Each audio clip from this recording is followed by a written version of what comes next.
Today we are cooking pork and beans, guys. Pork and green beans. Let's get started. Let's start by quick blanching our beans.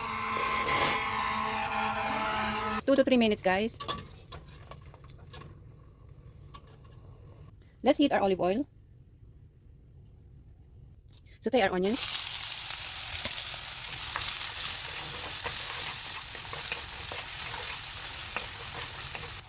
Let's add our chicken cube. I'm only using half. Our black pepper. And our dried basil leaves. Smells good. Now we're adding our meat, pork meat. Okay, just cook it down nicely, guys. As you can see, guys, my meat is already fully cooked. Now we're adding our garlic. Minced garlic. With our soy sauce, guys. And now let's add back our beans. Our beans that we set aside before.